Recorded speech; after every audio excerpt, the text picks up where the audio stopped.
വിശുദ്ധ ക്ലാസിക്കിൻ്റെ തിരുനാൾ ആഘോഷിക്കുന്ന ഈ അവസരത്തിൽ ഞങ്ങളെല്ലാവരും ഒരുമിച്ചുകൂടി ഈ സായംകാലത്തെ സഭ എടുക്കുന്നു. അതിന് അവസരം തന്നതിന് നന്ദി പറയുകയാണ്. ഞങ്ങളെല്ലാവരും കൂടി പലര് ഇവിടെയുണ്ട്. അതിന് അവർക്കെല്ലാവർക്കും നന്ദി പറഞ്ഞുകൊണ്ട് ലോകത്താവിയ അങ്ങനെ കാര്യം ഞങ്ങളുടെ മേൽ ഉണ്ടായിരിക്കട്ടെ. പരിശുദ്ധമേ അയ്യമ്മേ ഞങ്ങൾക്കായിട്ട് മാധ്യസ്ഥം ധരിക്കണമേ. നന്മ നിറഞ്ഞ മറിയമേ സ്തുതി.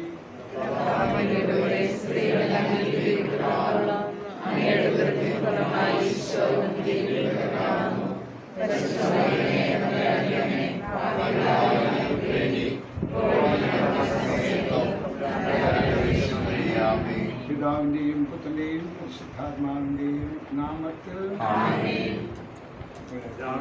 രാവിലെ തൊട്ടേ ആഘോഷിച്ചുകൊണ്ടിരിക്കുകയാണ്. കേക്ക് രാവിലെ കട്ട് ചെയ്തു വെച്ച രാവിലെ പരിപാടിയോടുകൂടി തുടങ്ങിയാണ്. എന്നാലും നമ്മളെല്ലാവരും ഒന്നിച്ച് വന്നിട്ട് ഇപ്പൊ ഒരു കട്ടിങ് ആണ് ഔദ്യോഗികമായിട്ട്. അപ്പോൾ അച്ഛൻ ചെയ്തുകൊണ്ടിരിക്കുന്ന എല്ലാ നല്ല കാര്യങ്ങളെ ഓർത്ത് ദൈവത്തിന് നന്ദി പറഞ്ഞുകൊണ്ട് അച്ഛന്റെ ഇനി മുന്നോട്ടുള്ള ശുശ്രൂഷയും ഇപ്പോഴും മേൽത്തരം വീഞ്ഞ് വിളമ്പിയത് കുറവിലാണ് അല്ലെ എന്ന് പറഞ്ഞാൽ ആരോഗ്യം കുറച്ച് സ്വല്പമൊക്കെ കുറവായിരിക്കും, പണ്ടത്തെ പോലെ ഉണ്ടാകത്തില്ല. എന്നിരുന്നാലും മേൽത്തരം വീഞ്ഞ് എന്നതുപോലെ മേൽത്തരം എന്താ പറയുന്നത് ഉത്സാഹത്തോടുകൂടെ ശുശ്രൂഷ ചെയ്യാനുള്ള കൃപ അച്ഛന് നൽകട്ടെ എന്ന് പ്രാർത്ഥിച്ചുകൊണ്ട് അച്ഛന് കൈ കരങ്ങളടിച്ച് നമുക്ക് ഇത് കുറെ നാൾക്ക് ശേഷം 1 വർഷം 6 വർഷത്തിന് ശേഷം ഞാൻ 6 വർഷമായി വന്നിട്ട് എനിക്കറിയത്തില്ല അതിനു മുമ്പ് വികാരി അച്ഛൻ നമ്മളോട് ഇങ്ങനെ ഒരു ആഘോഷങ്ങൾക്കൊക്കെ ഉണ്ടായിരുന്നോ എന്ന് എനിക്ക് അറിഞ്ഞുകൂടാ. അച്ഛൻ ചെയ്യാൻ പറ്റും അല്ലെ. അപ്പോൾ അച്ഛന്മാര് 2 പേര് വികാരി അച്ഛനെ അസിസ്റ്റന്റ് വികാരി അച്ഛനെ ഇതിലേക്ക് സ്വാഗതം ചെയ്യുന്നു. നിങ്ങൾ എല്ലാവരും സ്വാഗതം ചെയ്തുകൊണ്ട് Happy feast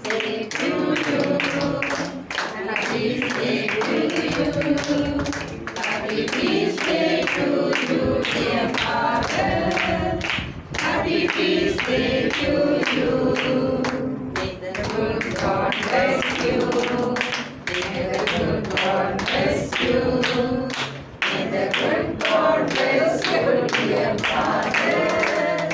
Happy feast day to you.